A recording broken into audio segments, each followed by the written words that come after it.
Ayer dejábamos el tema de la predicción lineal en el algoritmo de Levinson. ¿Os acordáis? Llamamos algoritmo de Levinson hacia adelante, porque partimos de que no tenemos nada en el filtro y vamos poniendo sucesivas etapas hasta llegar al orden del filtro que queramos.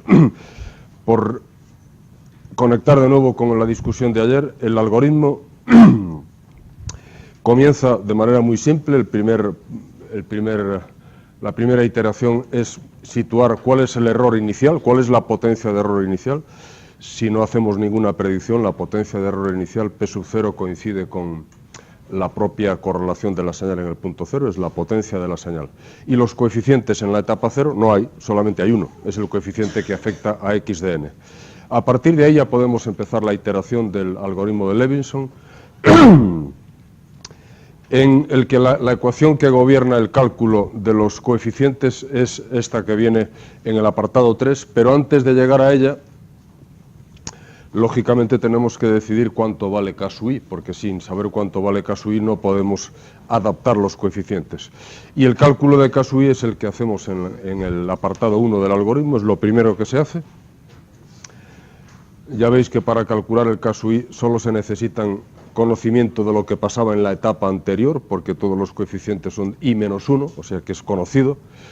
Y, como ayer decíamos, es necesario conocer los valores de la matriz de correlación de la señal en cuestión, ¿no? De la señal x de n, porque sin la correlación no podemos calcular el paso 1. El paso 2 es en el que vamos adaptando también la potencia de error de predicción. Y además, fijaos que el paso 2 es necesario, en el siguiente iteración es necesario en el paso 1. O sea que todos los pasos son imprescindibles porque van haciendo que el algoritmo progrese desde la etapa 0 hasta la etapa m. Al final de todo, cuando ya hemos hecho la adaptación de los coeficientes, sacamos el vector de coeficientes. Esto sería el filtro de error de predicción. Y al sacar A sub i, lógicamente, también sacamos C sub i, ¿no? Porque basta con hacer la transformación con flip up and down y ya tenemos el otro vector. Algunas consideraciones que podemos hacer acerca del filtro de error de predicción. Da lo mismo hablar de los coeficientes K sub 1, K sub 2, K sub 3, K sub m, que hablar de los coeficientes, K sub 1, K sub 2, K sub 3 hasta K sub i, hablar del filtro de predicción A sub i, es lo mismo, definen el mismo filtro. La cuestión es que se puede implementar de maneras diferentes, ¿no? Si nosotros lo escribimos como A sub i, estamos suponiendo que lo implementamos como una línea de retardos. Si lo implementamos con los K sub i, lo que estamos es suponiendo que se implementa como un filtro en celosía, de manera que sacamos por arriba una señal y por abajo otra señal.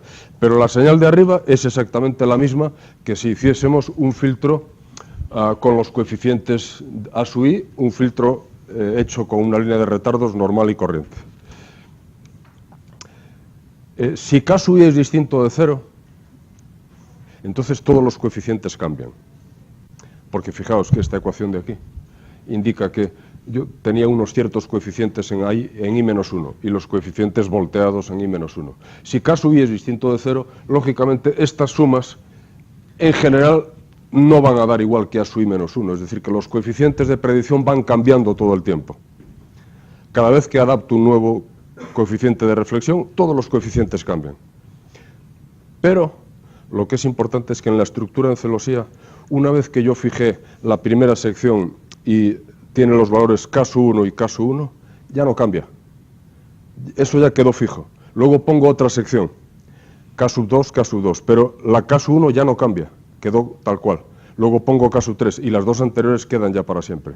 Es decir, que este algoritmo, el algoritmo de Levinson, lo que nos va indicando es que cuando yo hago la estructura en celosía no tengo que cambiarlo todo, solamente tengo que cambiar una cosa, añadir una sección con dos cruces con K sub 1, con K sub i.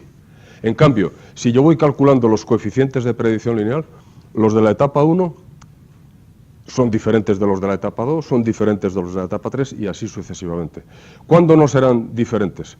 Es obvio que si K sub i fuese igual a 0, entonces esto es 0 y los coeficientes de la etapa i son iguales a los coeficientes de la etapa i menos 1, ¿no? O sea, en el único caso en el que son iguales es cuando meter un coeficiente más no sirve para ganar nada en predicción. Y si al meter un coeficiente más no hacemos mejor predicción, el algoritmo nos dirá K sub i igual a 0. No mete usted un coeficiente más porque no hace falta, porque no añade nada. Y de hecho nos quedaríamos con este mismo.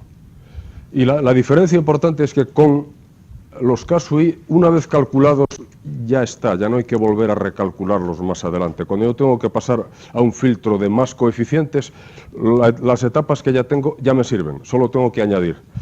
En cambio, con la predicción lineal, si yo pasase, por ejemplo, de tener predicción lineal de orden 5 a predicción lineal de orden 6, todos los coeficientes de orden 5 van a desaparecer, van a aparecer otros nuevos, porque la ecuación que los gobierna va a hacer que cambien todos ellos, ¿no?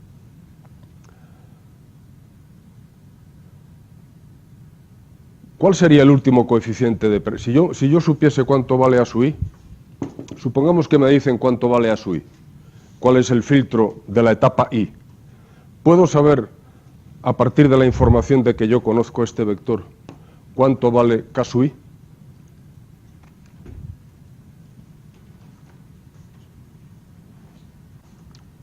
¿Cómo sería?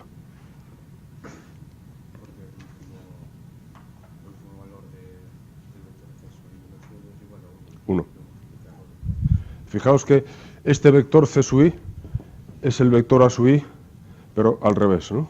Luego, si este empezaba en 1 hacia abajo, este empieza desde 1 abajo hacia arriba, ¿no? Luego, aquí el último coeficiente es 1. Por tanto, ¿quién es el último coeficiente de A sub i? El que llamaríamos A sub i, i. Pues lo hacemos aquí. 0 más K sub i por 1. Igual a K sub i. Así que, si yo conozco el filtro de predicción lineal, el último coeficiente del filtro coincide con K sub i. Coincide con K sub i. ¿Vale? Eso me va a servir para hacer el filtro, para ir hacia atrás, para hacer la recursión hacia atrás. Porque ahora, si yo quisiese calcular al revés, alguien me dice, le voy a dar a usted A sub i. Calcule los coeficientes de reflexión de ese filtro. Que en términos de filtros sería, si usted tiene una línea de retardos que tiene el vector A sub i, impleméntela como un filtro en celosía. Entonces, si quisiésemos implementar esa línea de retardos como un filtro en celosía, nosotros tendríamos que averiguar los valores de K sub 1, de K sub 2, de K sub 3 hasta K sub i para poder implementar el filtro. Si no, no puedo implementar el filtro. Luego la pregunta está abierta. Nos dan un filtro de 20 coeficientes y nos dicen, impleméntelo en celosía. ¿Cómo hacemos? Necesitamos un algoritmo que en vez de ser el de Levinson hacia adelante, sea el de Levinson hacia atrás, que partiendo de los valores del filtro encuentre, primero, el coeficiente K sub 20, por ese ejemplo en particular, ¿no? Una vez encontrado el coeficiente K sub 20, o sea que haríamos I igual a 20 en la etapa final, ¿no? Deberíamos encontrar el A sub 19 y el C sub 19. Después de encontrado el A19, deberíamos encontrar el coeficiente K19 y bajar otro paso y hacer el recorrido al revés hacia atrás, ¿no? No parece que esto vaya a ser difícil porque este y este están relacionados. Son de hecho el mismo, solo que cambiada la posición de los coeficientes, ¿no? Y otra, dado A sub i, yo ya voy a saber cuánto vale K sub i. Por lo tanto, es simplemente operar un poco aquí algebraicamente y nos va a salir, porque esto tiene menos dificultad que plantear el algoritmo hacia adelante. Porque una vez que tengo A sub i, yo ya tengo identificado quién es el coeficiente K sub i. Basta con mirar el último coeficiente y yo ya sé cuánto vale K sub i. Entonces, fijaos que si hacemos esa cuenta, vamos a echarle un vistazo a estas expresiones que son simples y que tampoco requieren gran detalle para observar que son correctas, ¿no?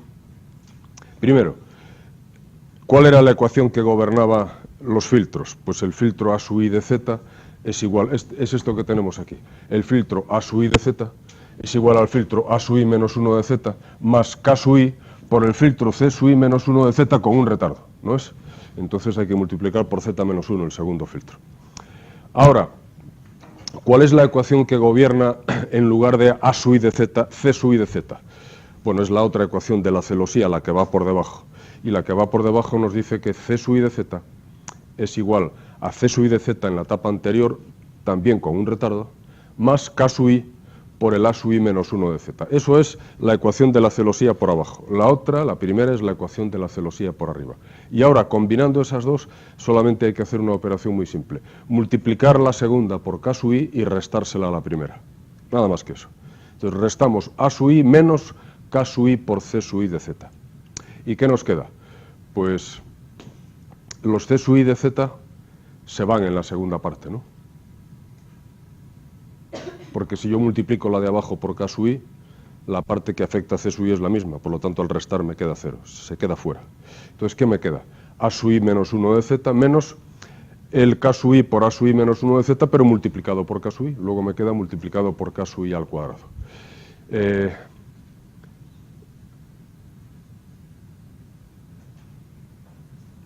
Bueno, me faltó ahí indicar que se puede sacar factor común, ¿no? Y sería que A sub I de Z menos K sub I por C sub I de Z quedaría igual a A sub I menos 1 de Z por 1 menos K sub I al cuadrado, ¿no?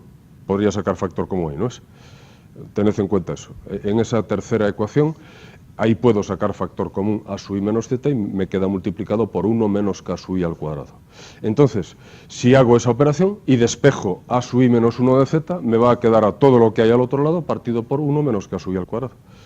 Ya está la ecuación que me va a gobernar el viaje hacia atrás, porque ya tengo expresado el A sub I menos 1 de Z como algo que depende de la etapa siguiente. Por lo tanto, ahora puedo viajar hacia atrás. Fijaos que todo lo que está en ese cociente es A sub I de Z, que es la etapa siguiente, C sub I de Z, que es la etapa siguiente, y K sub I, que pertenece a la etapa siguiente. Luego puedo bajar. Haciendo esa cuenta, puedo bajar. La segunda forma de expresarlo es que yo puedo poner C sub I de Z, o en vez de poner C sub I de Z, puedo poner cómo se expresa C sub I de Z en función de A sub I. Es darle la vuelta, ¿no? Pues es Z elevado a menos I por A sub I de Z elevado a menos 1. Me vale cualquiera de las dos expresiones, tanto da. Ahora, con eso de ahí, ¿se puede hacer un algoritmo ya para viajar hacia atrás o no? Vamos a suponer que tenemos que implementarlo. Vamos a imaginar que ahora tenemos que nosotros empezar con un algoritmo y generar una rutina que hace el Levinson-Durbin hacia atrás. Vamos a imaginar que nos dan un filtro, como antes decíamos, de 20 coeficientes. Por lo tanto, tenemos ahí el A sub I desplegado. Y yo sé cuánto vale A sub 20, el último coeficiente. Por lo tanto, ese último coeficiente es igual a K sub 20, ¿no? Ya sé cuánto vale K sub I en ese caso, K sub 20. Entonces me pongo en esa ecuación y yo podría generar una rutina para saber cuánto es el filtro en la etapa 19. No parece difícil, ¿no? Porque el filtro en la etapa 19 sería hacer esa cuenta, ¿no? A sub I de Z menos K sub I por C sub I de Z partido por 1 menos K sub I al cuadrado. Por lo tanto, es un simple bucle for donde con M desde 0 hasta 19 vamos generando todos los coeficientes. Cuando acabase de generar todos los coeficientes de A sub I menos 1, inmediatamente sé cuánto vale C sub I menos 1, porque si tengo A sub I menos 1, le doy la vuelta y tengo C sub I menos 1. Y para pasar a la etapa anterior, a la 18, necesito una cosa adicional, saber cuánto vale el coeficiente K sub 19. Pero una vez que tenga el filtro A sub 19, ya tengo el último coeficiente que es igual a K sub 19. Y vuelvo a empezar otra vez. Vuelvo a generar otra vez otra iteración del bucle y me pasa a 18 y a 17 y así hasta llegar al final. Esto lo haremos en el laboratorio, la programación de esta parte, aunque son rutinas de MATLAB que las podemos decirle que MATLAB lo haga, ¿no? Pero es muy ilustrativo hacerlo y comprobar que efectivamente generar la rutina de Levinson-Durbin no tiene hasta ni siquiera gran complicación de programación, ¿no? Bueno, aquí ahora a continuación vienen, supongo, esto que estamos diciendo, ¿no? El hacer las cuentas, ¿no? Eso que tenemos ahí es hacer las cuentas. Vamos a dejarlo ahí. Después cuando en el laboratorio luchamos ya con estas expresiones. Si se entiende lo que queremos hacer, lo de menos es ahora jugar con los detalles, porque los detalles estos es preferible cuando vayamos a hacer la rutina, es cuando, a ver, ¿qué es lo que había aquí, ¿no? Porque si no, le damos aquí 10 vueltas, pero no lo terminamos programando y al final no nos damos cuenta de lo que hay ahí. Este sería entonces la forma para el algoritmo de Levinson en su versión recursiva, pero hacia atrás, de manera que una vez que nos dan un filtro, nosotros podemos reconstruir todos los coeficientes de reflexión que nos habrían llevado a ese filtro. Como ayer indicaba, con esta rutina nosotros tenemos ahora un criterio para saber si un filtro es de fase mínima. O, lo que es lo mismo, si fuera un filtro de todo polos, también sabemos si es un filtro estable. Porque imaginad que yo tengo un filtro de todo polos. En una cierta aplicación, imaginemos que estamos hablando de un filtro de todo polos.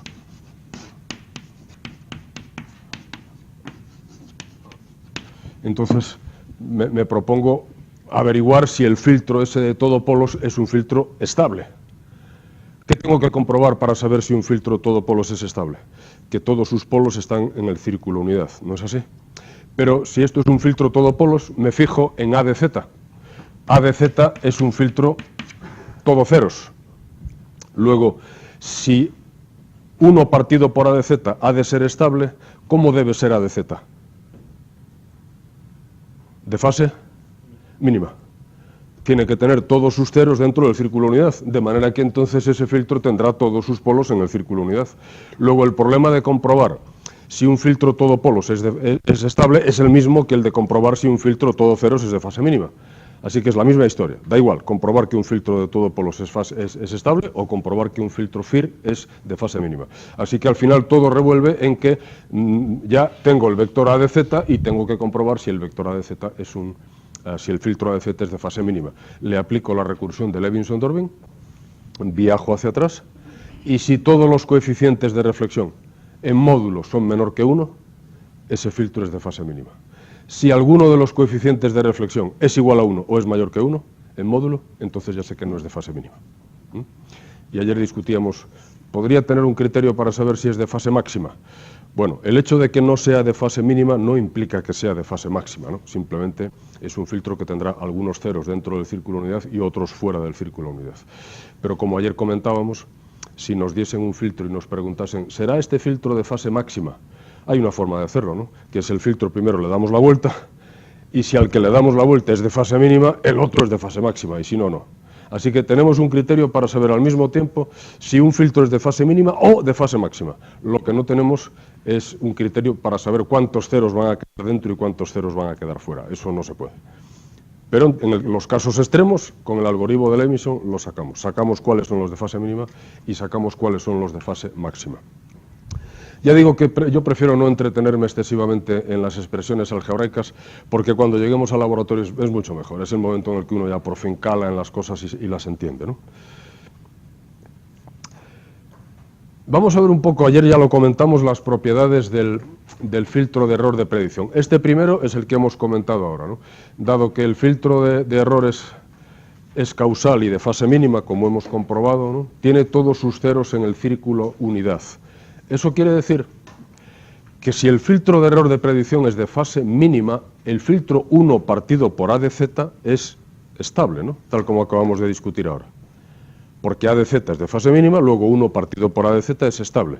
Luego veremos cómo esto lo vamos a utilizar para modelar una señal, utilizando el filtro 1 partido por A de Z en lugar del filtro A de Z. Claro, modelar una señal con un filtro que no fuese estable no tendría ningún sentido, pero con esta propiedad del filtro de error de predicción, que es de fase mínima, siendo causal, entonces eso nos indica que el filtro inverso 1 partido por A de Z, implementado también de manera causal, es un filtro estable. Lo vamos a aprovechar después para hacer modelado de una señal. Como ayer dijimos, el filtro A de Z es un filtro blanqueador para un cierto orden. Volvamos un poco sobre esta discusión porque me va a hacer falta luego para hablar del modelado lineal. En este caso, lo que estamos haciendo es no este filtro de aquí, sino este, ¿no? Estamos haciendo pasar x de n por el filtro de predicción lineal, vamos a ponerle aquí de orden i, y esto nos saca el error, que es el que hemos tratado de minimizar, ¿no? Su potencia, hemos tratado de minimizarla, y minimizando la potencia de error hemos encontrado los coeficientes del filtro óptimo. Vamos a suponer que yo itero en i y voy haciendo cada vez más y más y más etapas con el algoritmo de Levinson-Dörbing. Por lo tanto, voy poniendo más y más y más coeficientes en el filtro. Si yo dibujase la curva de la potencia del error E sub n, esperanza matemática de E sub n al cuadrado, con cierta lógica yo voy a esperar que al cabo de unos pocos coeficientes, ayer lo comentábamos, ¿no?, pues ya no hay más que sacarle, no hay más información que extraer. O si se la vamos extrayendo, se la vamos extrayendo de una forma muy parsimoniosa. Esto podría empezar a ser una curva que asintóticamente convergiese hacia un cierto umbral del que no va a bajar jamás. Del que no va a bajar jamás. ¿Qué significaría que tenemos un umbral del que no vamos a bajar jamás? Si os dais cuenta, ese umbral en el que ya no baja jamás es porque la potencia de ruido en algún momento es la potencia de un cierto ruido blanco al que ya no le puedo sacar más partido. Esa sería la convergencia, sería la asíntota. Claro, no voy a llegar nunca a la asíntota, ¿no?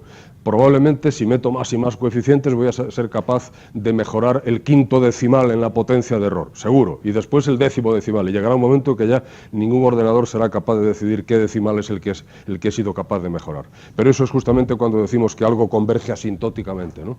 Aquí tenemos una recta por debajo que nunca alcanzamos, pero que estamos acercándonos a ella a medida que vamos poniendo más y más coeficientes.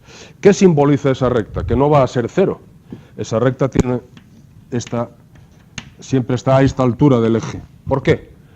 Porque eso sería la potencia del ruido residual final que me quedaría si yo utilizase infinitos coeficientes. Utilizando infinitos coeficientes siempre me quedaría un ruido residual. Y ese ruido residual al final de todo tendría que ser ruido blanco, porque ya no soy capaz de sacarle más partido. Por eso, este filtro, como ayer os decía, se llama un filtro blanqueador, porque lo que hace es que una señal que tiene un espectro que en principio no es plano, la señal x de n tiene una correlación, tiene una transformada de Fourier, y su transformada no es plana. Por lo tanto, lo que va haciendo este filtro es ir aplanando el espectro. Si lo vemos en términos espectrales, al pasarlo por el filtro, la señal de salida se va haciendo cada vez más blanca, con lo cual el filtro cada vez se va haciendo más plano, ¿no? El espectro se va haciendo más plano. En el límite, si tomase infinitos coeficientes, entonces la salida tendría un espectro plano, sería ruido blanco y ya no habría nada más que predecir. Como nunca llego al límite, bueno, pues indico que este filtro ADZ es un filtro blanqueador en el sentido de que consigue que la salida sea cada vez más blanca, cada vez se parece más a ruido blanco. Será después criterio de quien está trabajando en este modelo de predicción para un problema en particular, decidir en qué muestra me paro, cuántos coeficientes necesito en el filtro. Porque a lo mejor, después hablaremos de un ejemplo particular del procesado de voz. Yo no puedo, si quiero comprimir la voz, no la voy a predecir con 2 millones de coeficientes, porque no, entonces no comprimo, al contrario, es más difícil transmitir los coeficientes que transmitir la voz. Si yo quiero transmitir en vez de la señal de voz los coeficientes de predicción, como luego veremos, quiero que sean pocos, porque de esa forma podré comprimir la señal. Por eso siempre hay un juego entre cuál es el orden de predicción que vas a utilizar y cuál es el objetivo que te propones. Visto en términos de esta curva, si imaginemos que aquí la vamos marcando como que estos son 2 ceros, 4 ceros, 6 ceros, 8 ceros, 10 ceros, 12 ceros. Bueno, pues al llegar aquí diría, párate ahí, ¿no? ¿Para qué seguir? Si ya lo que vas a conseguir a partir de ahora no tiene sentido, vas a ir mejorando prácticamente en el nivel del 1 por 1000 o el error. Déjalo. Ya tienes un número de coeficientes que te garantiza un suficiente blanqueo del error. Si en la aplicación, además, lo que es interesante es que tengas pocos coeficientes, párate. Para esto no hay ninguna regla práctica, ¿no? Dependerá no hay ninguna regla teórica, digamos, depende de la aplicación, pues uno tiene que saber cuál es el orden del filtro que pueda ser interesante utilizar, ¿no? Pero es evidente que no compensa seguir metiendo coeficientes cuando ya estos no nos garantizan más que cambios mínimos en la potencia del error de predicción, ¿no? Bueno, en la parte, el criterio lo hemos indicado antes, ¿no?, para saber si son estables. Y es importante, los coeficientes de reflexión ya calculados no hay que volver a recalcularlos, porque la celosía lo que tiene es que, si tú pasas a la etapa, fijaos que, imaginemos que tenemos una predicción de orden 50 y tenemos 50 coeficientes, y alguien nos dice, no me gusta, hazme la de 52. Todos los coeficientes desaparecen y hay que volver a recalcular otros. Imaginemos que tenemos hecho eso implementado en celosía. Tenemos la etapa hasta 50 y me piden, oiga, que lo quiero de 52, pues pongo 2 etapas más y ya está, porque las anteriores permanecen. las anteriores ya quedan fijas en el proceso. Esto es muy importante en una implementación en celosía, porque no tienes que volver a recalcular todo lo que hiciste antes, ya quedó hecho, solo tienes que añadir una etapa, otra etapa, otra etapa, lo anterior quedó hecho. Es evidente que hay una relación entre eso y los coeficientes del filtro, pero es más fácil verlo en términos de coeficientes de reflexión, porque el algoritmo es muy sencillo y nos va indicando cómo implementar el filtro.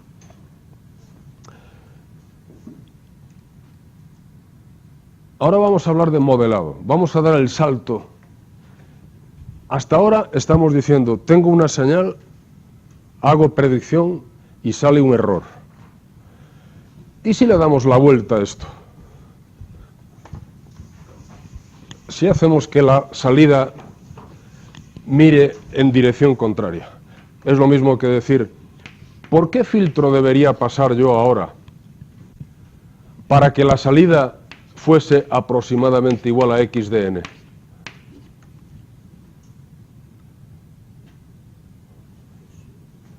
¿Cómo? No. Pero a su invertido no es c sub i de z. El filtro inverso no es el filtro al que le damos la vuelta a los coeficientes. Un filtro de todo cero, si se invierte, sale un filtro de todo polos. No confundamos la idea de filtro inverso con la idea del filtro que simplemente es revolver los coeficientes. Esos dos son dos filtros FIR. Lo único que he hecho es lanzar los ceros fuera del círculo unidad, o dentro, si estaban fuera anteriormente, ¿no? Pero si queremos hacer el filtro inverso, los ceros pasan a ser polos, ¿no es? Ese es el filtro inverso. Entonces, ¿cuál es el filtro que yo debería poner aquí? Es 1 partido por, ¿no? Yo debería poner aquí 1 partido por a sub i de z. Si yo pongo 1 partido, bueno, si esto es el error e de n, esto no es igual, esto es x de n, ¿no? Si yo tuviese el error exactamente en la secuencia de error y la hago pasar por el filtro 1 partido por a sub i de z, es evidente que la salida es x de n, ¿no? Porque estos dos filtros se cancelan, ¿no es así? Estos dos filtros se cancelan. Este esquema, si yo conozco e de n, es perfecto. Me das e de n, lo hago pasar por el filtro 1 partido por a sub i de z y te digo cuánto valía x de n. ¿Está? Ahora, si yo lo quiero utilizar para modelado, yo no voy a conocer e de n. Imaginemos, en la aplicación que luego vamos a comentar, que yo quiero hacer compresión de la señal de voz. Imaginemos que la señal de voz yo soy capaz de hacer un filtro predictor, de manera que estoy en la etapa de transmisión, ¿no? Y en el transmisor alguien hace predicción lineal y dice, yo sería capaz de pasar la voz humana, x de n, por un filtro en particular con 12, 14 coeficientes y tendría un error que sería casi un error, casi ruido blanco, casi, no ruido blanco, pero casi, ya suficientemente blanco. Yo lo veo eso en el transmisor. Entonces le quiero transmitir a quien va a recibir esa información, no las muestras de la señal de voz, porque me ocuparían 64 kilobits por segundo y no los tengo. Le voy a transmitir, como luego veremos, un conjunto de parámetros entre los que está los coeficientes del filtro de predicción, o bien los coeficientes de reflexión, da igual enviarlos K sub i que enviarlos a sub i, es la misma cosa, ¿no? Porque sabemos que hay una relación entre ambos. Entonces le diría al receptor, ahí tienes los coeficientes de reflexión, utilízalos para generar este filtro y entonces haz pasar aquí una señal de manera que la salida se parezca a la voz humana. Lo que yo no le voy a transmitir es el error, ¿verdad? Porque si le transmito el error, para eso le transmito la señal, ¿no? No voy a ser tan estúpido como para transmitirle el error de predicción cuando con esos bits yo le podría transmitir la señal. O sea que yo no le voy a transmitir el error de predicción. La persona que está en el receptor no conoce la señal e de n.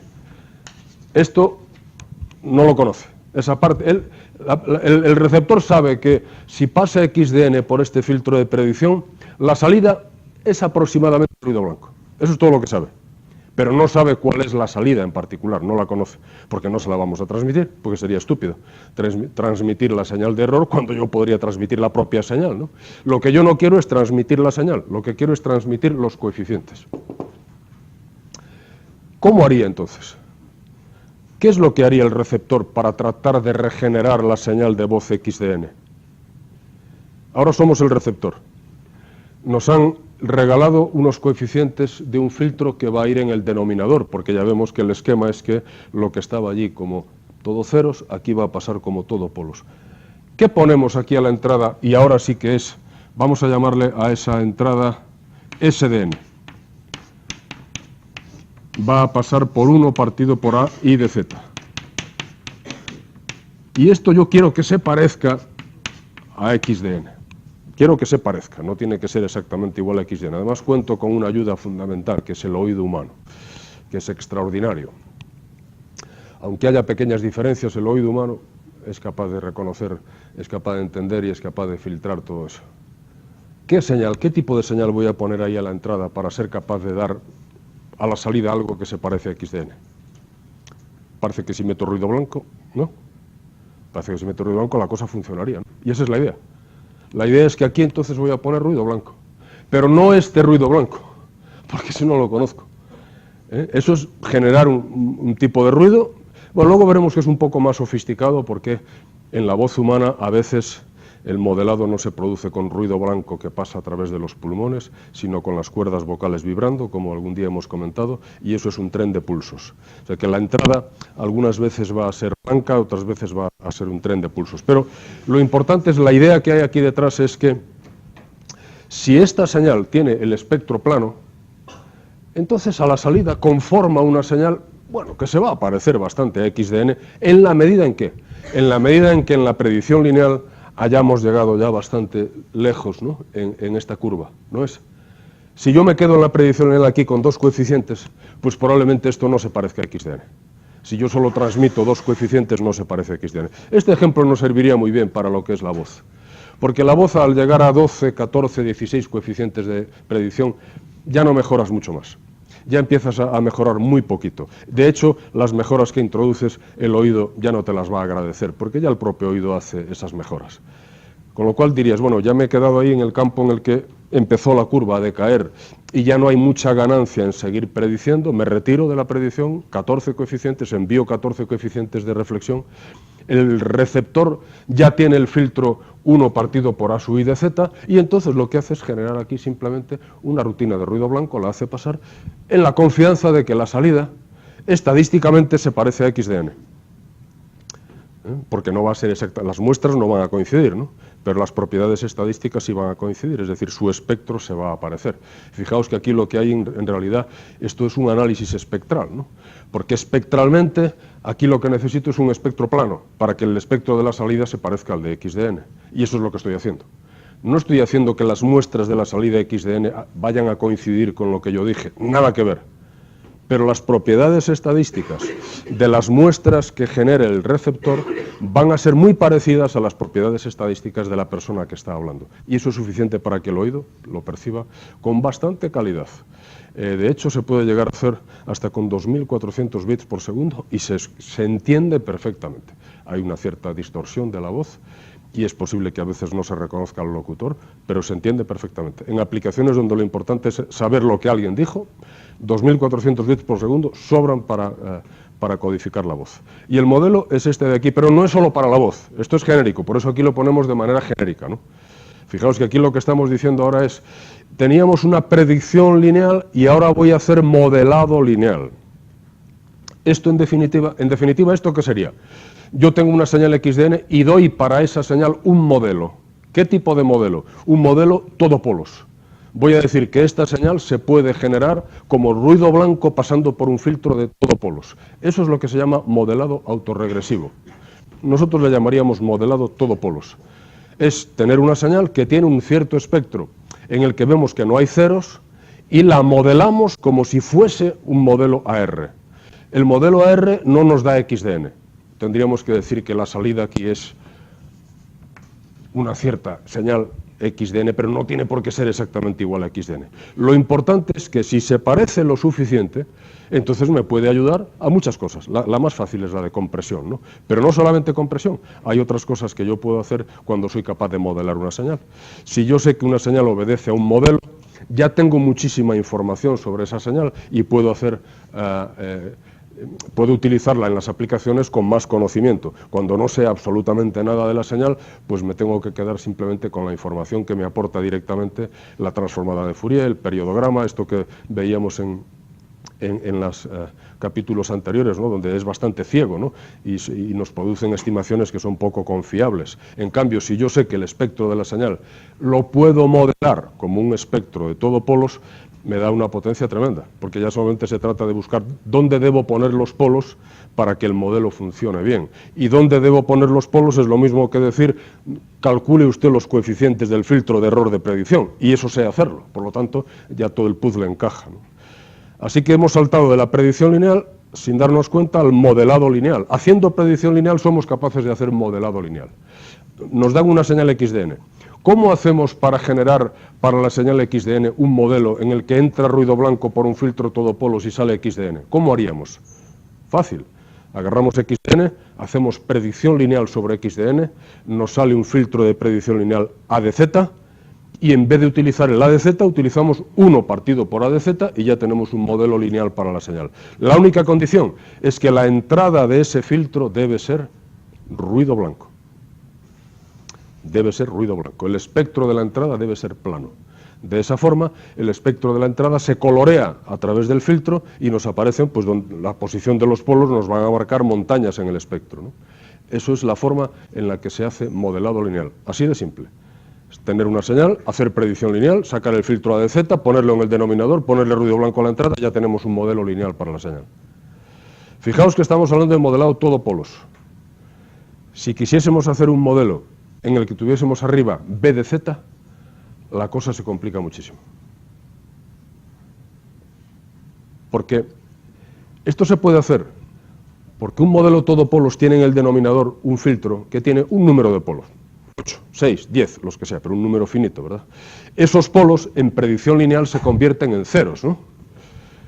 Por eso yo puedo hacer que la predicción lineal la estudio con un filtro FIR de un número de coeficientes, porque sé que ese filtro FIR, cuando pase al denominador, ya me genera una respuesta impulsional infinita. Ahora pensad que yo quisiese modelar esto con un cierto B sub I de Z, que también se hace, se llama el modelado ARMA, por autorregresivo y de medias móviles. Nosotros diríamos un modelo de polos y ceros. ¿Cómo haría yo para obtener los B sub I de Z? Si lo pienso tal como he estado haciendo hasta ahora, yo tendría que hacer que B sub I de Z aquí estuviese en el denominador, ¿verdad? Tendría que hacer una especie de predicción con algo en el denominador, y eso es lo que me daría el error. Pero algo en el denominador me está diciendo que aquí tengo respuesta impulsional infinita, me está diciendo que tengo infinitas ecuaciones, me está diciendo que el problema no es ni por asomo semejante al que acabamos de resolver, que era una matriz Toeplitz multiplicada por un vector H que me daba un vector de coeficientes R, toda una cosa muy bien presentada y muy fácil de sacar. Si yo pongo en vez de A sub I de Z 1 partido por B sub I de Z, el problema es completamente distinto. Ahí las cañas se vuelven lanzas. El modelado ARMA es otra cosa. Es no lineal y hay que hacer otro tipo de operaciones. No lo vamos a analizar aquí porque no tiene, en este curso no tiene sentido que lleguemos hasta ahí. Solo os quiero decir que no es lo mismo. Aunque solo fuese un cero, aunque solo pusiéramos un 0 o 2 ceros ahí arriba, no es lo mismo. No tiene nada que ver. El problema de predicción lineal es simple, es un sistema de m más 1 ecuaciones con m más 1 incógnitas. Si quisiéramos estimar ahí cuáles serían los 2 ceros que pondríamos en el numerador para que ese modelado ARMA fuese bueno, no tiene nada que ver el problema. Es completamente diferente. Es un problema que es de otra magnitud y que no encaja dentro de estas formulaciones simples de matriz por vector igual a matriz. Así que nos vamos a retirar de ese modelado ARMA y vamos a seguir haciéndolo como modelado autorregresivo, que esto sí que vamos a saber hacerlo. Entonces, lo que yo quiero que entendáis es que con lo que hemos hecho de predicción lineal, ahora nos olvidamos un poco de todo lo que hemos hecho en predicción lineal, nos dan una señal XDN y alguien nos pregunta, por favor, dé usted un modelo autorregresivo para esa señal. ¿Qué es lo que haremos? Tomamos XDN, hacemos predicción lineal sobre XDN, obtenemos el filtro de predicción lineal de la longitud que uno vea conveniente, o bien midiendo el error, porque a la esperanza matemática no vamos a ser capaces de calcular la verdad, pero una cierta aproximación a eso sí podemos hacer, ¿no? Si yo mido el error, yo puedo sacar cuál es una aproximación a la esperanza matemática, basta con elevar el error al cuadrado en todas las muestras y luego promediar. y ya tengo una cierta idea de cuál es el error que he cometido. Entonces yo puedo ir viendo y cuando vea que ya esto es parsimonioso digo, párate, ya tienes un número de coeficientes suficiente y entonces sacamos el filtro de predicción lineal. Una vez que saco el filtro de predicción lineal, la persona que me ha indicado, oiga, dame un modelo para la señal, ahí lo tiene, mire, haga 1 partido por A de Z y meta ruido blanco, por favor. Solo nos queda una cuestión. ¿Cuál es la potencia de este ruido blanco? ¿Cuál sería sigma cuadrado de S? Porque el ruido blanco hay que darle una potencia, no es decir solo ruido blanco, ¿no? No es decir, ala, dele usted a la tecla de random. No, no. Además de eso tiene que decirle qué potencia tiene el ruido blanco. En la curva del error nosotros vamos a saber cuál es la potencia. ¿No es así? Porque fijaos que yo de esta EDN no la conozco. Sí la conozco, pero no la puedo transmitir. Pero lo que sí puedo transmitir es su potencia. Es un número, ¿no? Le puedo decir al receptor, la potencia del error era de 0,8, la potencia del error era de 2,7. Y entonces, por favor, haga usted que este ruido tenga potencia aquí. O bien lo pongo aquí. Es lo mismo ponerlo en la potencia del error o ponerlo aquí. ¿Está? Es lo mismo. Lo pongo como el numerador o lo pongo como potencia de error. Cualquiera de las dos es la misma. ¿Y no os dais cuenta de que de aquí está saliendo ya un método de análisis espectral? A ver, vamos a volver un poco atrás en el tiempo. En su momento dijimos, análisis espectral. Nos dan una cierta señal X de n y queremos saber cómo es su espectro. Como la señal X de n es una señal no determinista, sabemos que no se trata de tomar la transformada de Fourier secas, se trata de hacer un estimador espectral. ¿Y qué fue lo que hicimos? El periodograma. El periodograma no es otra cosa que la DFT, ¿no? Pero en definitiva lo razonamos. Dijimos, el periodograma sería equivalente a hacer la transformada de Fourier de la estimación de la autocorrelación de la señal. Y teníamos un P sub X de E elevado a J omega. Y ese periodograma vimos que era defectuoso porque es inconsistente, porque realmente aunque le metas muchos más puntos, la varianza sigue siendo grande, o sea que no es un modelo muy eficaz, ¿no? para el espectro de una señal. Lo que sí vimos es que en lo que es excelente el periodograma es que si lo que estás buscando son picos espectrales, el periodograma te los marca, ¿no? Porque sí te va a indicar que allí hay un pico y que allí hay otro pico, eso lo hace. Pero afuera de eso, pocas más cosas hace, ¿no? De hecho, para un espectro que sea parsimonioso, el periodograma hace una labor bastante sucia, ¿no? Está todo el tiempo dando vueltas alrededor del auténtico espectro. ¿Y cómo haríamos nosotros para dar un estimador espectral basado en esto que hemos hecho ahora? Imaginemos que tenemos una señal X de n. Por una parte hacemos el periodograma. Y ahora, por otra parte decimos, esta señal parece obedecer a un cierto modelo autorregresivo. Hacemos predicción lineal y no está mal la cosa. Resulta que al cabo de una serie de coeficientes hemos conseguido reducir el error bastante y puedo decir ya que esta señal no será una señal estrictamente autorregresiva, pero se parece lo suficiente como para que la puedan modelar. ¿Cuál sería mi estimador entonces espectral? Vamos a llamarle S. Así, para ponerle un nombre, ¿no? Sx de elevado a j omega. ¿Quién sería? Fijaos. Vamos a razonarlo todos. Fijaos que está aquí escrito. Porque yo x de n ahora esto es x de n parecido, pero yo ya lo voy a tomar como que es la señal, ¿no? Porque es mi generación de la señal. O sea que mi x de n ahora la voy a generar así, sabiendo que me equivoco, sabiendo que hay un error. Pero la genero así. Entonces, si la señal obedeciese a este modelo, ¿cuál sería su espectro? Es el espectro de esta señal. ¿Cuál es el espectro del ruido blanco? Es una constante, ¿verdad? Sigma cuadrado de S. Pues sigma cuadrado de S. Lo voy a poner en el numerador. Y ahora, ¿cuál es el espectro al pasar por un filtro? Pero nos acordamos, ¿no? Es el espectro del filtro en módulo al cuadrado. Así que hay que multiplicar esto por el espectro del filtro en módulo al cuadrado. Luego, en el denominador, tendría que poner A sub i de E elevado a J omega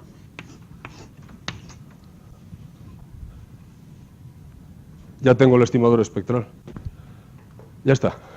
Todo lo que nos llevó un par de semanas allí con el periodograma, esto es directo, pero nos ha llevado también otro par de semanas a hacer la predicción lineal, ¿no? Una vez que uno consigue hacer predicción lineal, inmediatamente el primer resultado es que puede hacer modelado lineal. El siguiente resultado es que puede hacer análisis espectral. Este análisis espectral se llama paramétrico, a diferencia del análisis clásico del periodograma que se llama no paramétrico. La idea es que en el análisis no paramétrico nosotros no hacíamos ninguna hipótesis acerca de la señal. Por lo tanto, no había ningún parámetro que pudiésemos controlar que explicase cómo es la señal. Este es un análisis paramétrico. ¿Cuáles son los parámetros? Evidentemente son los coeficientes del filtro y la potencia de la entrada. Esos son los parámetros que gobiernan este proceso. Por eso decimos que este es análisis espectral paramétrico. Así que ahora, de nuevo indico, nos dan una señal XDN y nos piden un estimador espectral para XDN basado en predicción lineal. ¿Qué es lo que hacemos? Hacemos predicción lineal, obtenemos el filtro A sub I de Z cuando ya nos quedamos a gusto con la curva de error, estimamos la potencia del error e inmediatamente decimos, mi estimador espectral es ese estimador que acabo de dar para la potencia de error en el numerador y en el denominador el filtro que he construido en módulo al cuadrado. Este es mi estimador. Este se llama el estimador de Joule-Walker. Lógicamente, todo viene de las ecuaciones de Joule-Walker y este se llama el método de Joule-Walker. No es que todos los métodos paramétricos se reduzcan a este método de Joule-Walker, hay muchos más, pero este es el primero. A partir de aquí hay toda una panoplia de métodos de análisis espectral basados entre otros hay modelado ARMA también, ¿no? con ceros y polos, pero este es el básico, es el que vamos a ver también en el laboratorio, cómo se comporta cuando hacemos análisis espectral paramétrico, y vamos a ver cómo se comporta cómo se comporta el periodograma, y vamos a hacer algunas comparaciones, ¿no?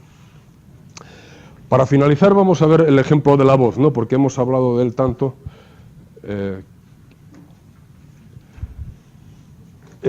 Como hemos dicho, el ejemplo de la voz es útil porque la voz se puede modelar como un proceso autorregresivo, solo que no siempre la entrada es blanca, esta es la única cuestión, ¿no?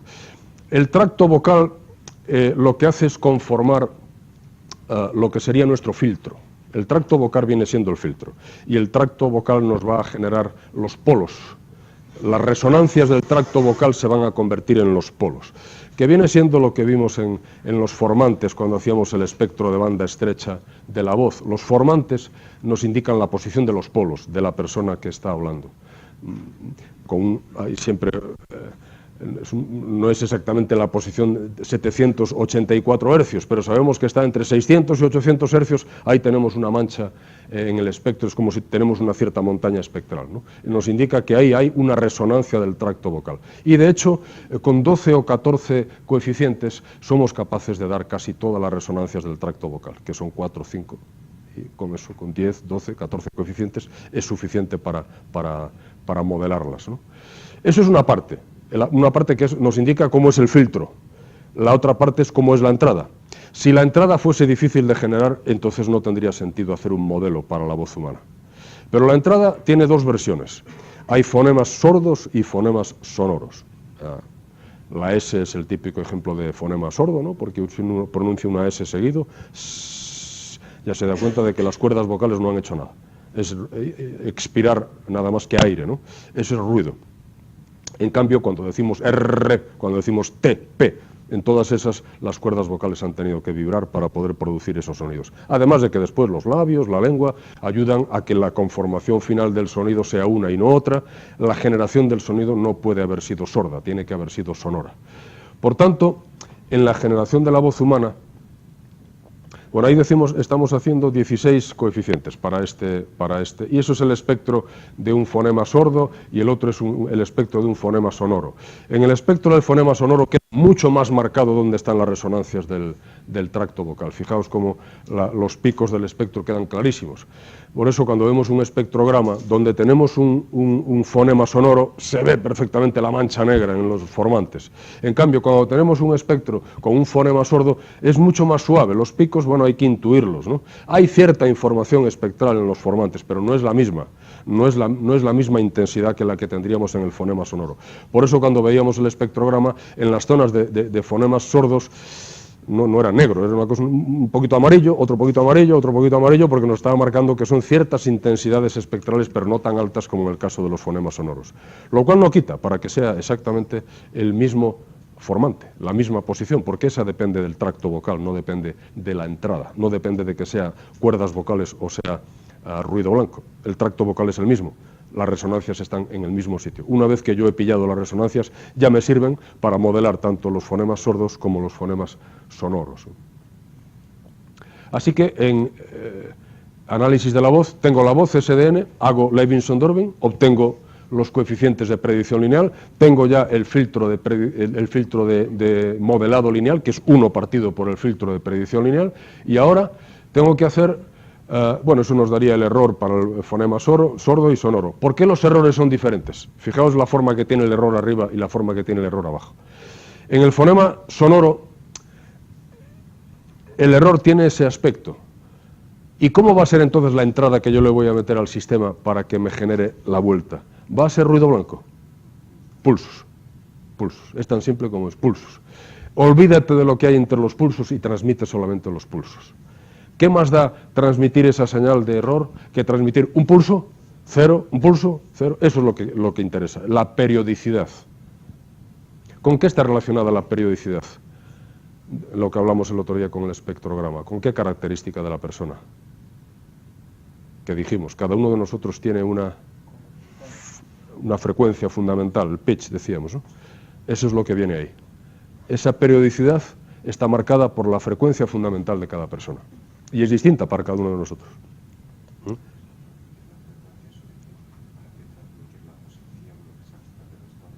No, claro, solo le transmites la frecuencia, obviamente. Ahora vamos a verlo, por supuesto. Con decirte cuánto vale el periodo ya te llega.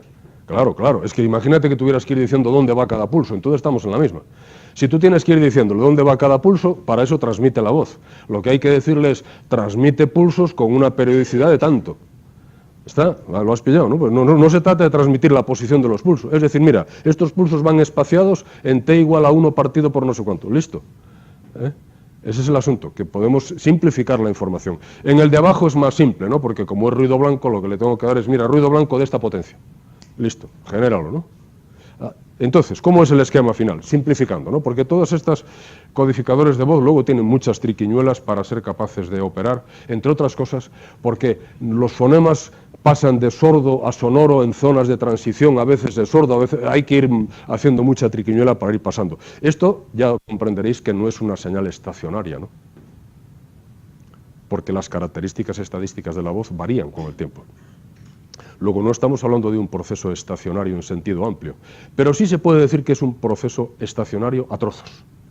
Mientras estoy pronunciando una vocal fuerte, en el tiempo en el que la estoy pronunciando, las características estadísticas de la señal permanecen constantes. Si hago as, cuando pase de la A a la S, las características estadísticas irán cambiando, hay una zona de transición y finalmente serán las de la S. Será puro ruido blanco que pasa por un filtro. Entonces, mientras estoy diciendo A, es un proceso estacionario con unas características. Mientras estoy diciendo S, también. En el medio se ha columpiado entre uno y otro. Por lo tanto, nuestro sistema tiene que ser capaz de avisarle al que está en el otro lado, cambia, ahora sordo, ahora sonoro, ahora sordo, ahora sonoro. Eso es también tenemos que usar un bit para decirle sordo, sonoro, ¿no? Entonces el esquema final, pues no es difícil de prever, ¿no? Nosotros le tenemos que decir al receptor que tiene de vez en cuando que usar una señal periódica y le vamos a dar el periodo t sub 0 y genera una señal periódica de pulsos y la ganancia. Le tenemos que decir cuál es la ganancia, cuánto mide cada pulso, ¿no? O le decimos que envíe una señal ruidosa de ruido blanco y también le decimos cuál es su ganancia, cuánto vale su potencia. Esa información se la tenemos que dar. Y tenemos que usar un bit para decirle sordo, sonoro, sordo, sonoro. Después tenemos que darle los coeficientes del filtro. De hecho, se envían los coeficientes de reflexión en general, no se envían los coeficientes LPC. En este caso está con 11, es ya a la mínima expresión para que dé 2,4 kilobits por segundo. Si nos dan unos pocos kilobits más, entonces en vez de usar 11 podemos usar hasta 16, que sería el número adecuado, ¿no? Y ya está, con esto es suficiente para que el receptor sea capaz de reconstruir. Le va llegando esta información, con el bit de sordo sonoro cambia entre generar una señal periódica o generar ruido blanco y va empezando a generar una señal a través de un filtro que también es cambiante, porque de vez en cuando nos cambian los coeficientes del filtro, o sea que tenemos que cambiar los filtros. Tenemos que ir cambiando los filtros continuamente y tenemos que ir cambiando la entrada. Bueno, esto produce una voz, una pena que no tuviéramos, que no me he traído, podríamos haber traído una grabación, ¿no? Que se entiende muy bien incluso, ¿no? No hay mucho problema para entender perfectamente lo que se dijo. Ya digo que no es tan bueno como para distinguir quién habla. Puede haber problemas de reconocimiento de locutores. Esto no es bueno para telefonía, por ejemplo, ¿no? Porque en telefonía nos gusta conocer a la persona que habla, ¿no? Si la voz sale distorsionada y no sabemos quién nos está hablando, nos disgusta. Pero hay aplicaciones en las cuales no te importa quién está hablando, ¿no? Lo que importa es que se pueda transmitir. Digamos, esto fue muy útil sobre todo cuando había pocos bits para transmitir. Ahora ya no hay tanto problema, no hay tanta dificultad, hay mucho más ancho de banda en todas las aplicaciones, ¿no? Pero en su momento esto fue un avance extraordinario, ¿no? Bueno, no sé si había alguna... Solamente hay una cosa más, para que no quede aquí sin decir. Hemos hecho, me parece que una... Esto es lo que hicimos antes, ¿no? El método Joule-Walker. ¿Podemos obtener la potencia de ruido con esta fórmula? Antes decía, yo voy a estimar la potencia de ruido sumando todo el error al cuadrado y dividiendo por tal. ¿Podemos hacerlo también de esa forma de ahí? Fijaos, eso es, que la varianza del error va a ser igual a R de 0. R de 0 sí lo puedo estimar, ¿verdad? Es más fácil, porque es la potencia de la señal de entrada, yo sí que es fácil de estimar. R de 0 multiplicado por el producto de todos los 1 menos casu1 al cuadrado, 1 menos casu2 al cuadrado, 1 menos casu3 al cuadrado. ¿Por qué? Porque antes vimos que la potencia de error de predicción, P sub i, se obtenía como P sub i menos 1 multiplicado por 1 menos casu i al cuadrado. Entonces, en lugar de andar a sumar todos los errores elevado al cuadrado y dividir por n, lo que hago es ir multiplicando R de 0 por la potencia, perdón, por 1 menos casu i al cuadrado para todos los casu i's. Y esto ya nos da directamente una estimación de cuál es la potencia del error de predicción. Luego, finalmente, esto lo veremos, no aquí, esta parte la veremos haciendo un ejercicio. El próximo día vamos a hacer un ejercicio en el que vamos a utilizar esta cuestión para resolver esta que viene en el apartado 3, pero antes de llegar a ella, lógicamente tenemos que decidir cuánto vale casu i, porque sin saber cuánto vale casu i no podemos adaptar los coeficientes. Y el cálculo de casu i es el que hacemos en el apartado 1 del algoritmo, es lo primero que se hace.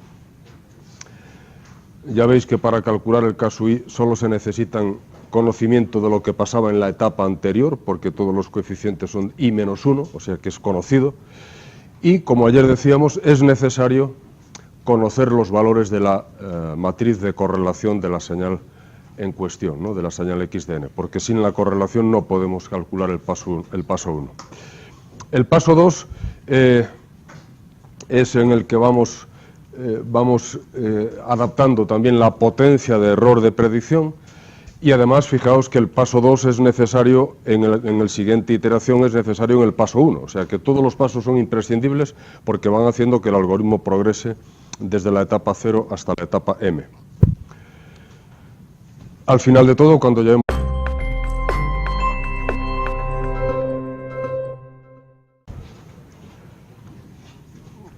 ayer dejábamos el tema de la predicción lineal en el algoritmo de Levinson. ¿Os acordáis? Llamamos algoritmo de Levinson hacia adelante, porque partimos de que no tenemos nada en el filtro y vamos poniendo sucesivas etapas hasta llegar al orden del filtro que queramos. Por conectar de nuevo con la discusión de ayer, el algoritmo comienza de manera muy simple. La primera iteración es situar cuál es el error inicial, cuál es la potencia de error inicial. Si no hacemos ninguna predicción, la potencia de error inicial P sub 0 coincide con la propia correlación de la señal en el punto 0, es la potencia de la señal. Y los coeficientes en la etapa 0 no hay, solamente hay uno, es el coeficiente que afecta a x de n. A partir de ahí ya podemos empezar la iteración del algoritmo de Levinson, en el que la ecuación que gobierna el cálculo de los coeficientes hemos hecho la adaptación de los coeficientes, sacamos el vector de coeficientes, esto sería el filtro de error de predicción, Y al sacar A sub i, lógicamente, también sacamos C sub i, ¿no? Porque basta con hacer la transformación con flip up and down y ya tenemos el otro vector. Algunas consideraciones que podemos hacer acerca del filtro de error de predicción. Da lo mismo hablar de los coeficientes K sub 1, K sub 2, K sub 3, K sub m, que hablar de los coeficientes, K sub 1, K sub 2, K sub 3 hasta K sub i, que hablar del filtro de predicción A sub i. Es lo mismo, definen el mismo filtro. La cuestión es que se puede implementar de maneras diferentes, ¿no? Si nosotros lo escribimos como A sub i, estamos suponiendo que lo implementamos como una línea de retardos. Si lo implementamos con los K sub i, lo que estamos es suponiendo que se implementa como un filtro en celosía, de manera que sacamos por arriba una señal y por abajo otra señal. Pero la señal de arriba es exactamente la misma que si hiciésemos un filtro con los coeficientes A sub i, un filtro hecho con una línea de retardos normal y corriente. Si K sub i es distinto de 0, entonces todos los coeficientes cambian. Porque fijaos que esta ecuación de aquí indica que yo tenía unos ciertos coeficientes en i-1 y los coeficientes volteados en i-1. Si K sub i es distinto de 0, lógicamente estas sumas en general no van a dar igual que A sub i-1, es decir, que los coeficientes de predicción van cambiando todo el tiempo. Cada vez que adapto un nuevo coeficiente de reflexión, todos los coeficientes cambian. Pero lo que es importante es que en la estructura en celosía, una vez que yo fijé la primera sección y tiene los valores K sub 1 y K sub 1, ya no cambia. Eso ya quedó fijo. Luego pongo otra sección, K sub 2, K sub 2, pero la K sub 1 ya no cambia, quedó tal cual. Luego pongo K sub 3 y las dos anteriores quedan ya para siempre. Es decir, que este algoritmo, el algoritmo de Levinson, lo que nos va indicando es que cuando yo hago la estructura en celosía no tengo que cambiarlo todo, solamente tengo que cambiar una cosa, añadir una sección con dos cruces con K sub 1, con K sub i. En cambio, si yo voy calculando los coeficientes de predicción lineal, los de la etapa 1 son diferentes de los de la etapa 2, son diferentes de los de la etapa 3 y así sucesivamente. ¿Cuándo no serán diferentes? Es obvio que si K sub i fuese igual a 0, entonces esto es 0 y los coeficientes de la etapa i son iguales a los coeficientes de la etapa i-1, ¿no? O sea, en el único caso en el que son iguales es cuando meter un coeficiente más no sirve para ganar nada en predicción. Y si al meter un coeficiente más no hacemos mejor predicción, el algoritmo nos dirá K sub i igual a 0. No mete usted un coeficiente más porque no hace falta, porque no añade nada. Y de hecho nos quedaríamos con este mismo. Y la diferencia importante es que con los K sub i, una vez calculados, ya está, ya no hay que volver a recalcularlos más adelante. Cuando yo tengo que pasar a un filtro de más coeficientes, las etapas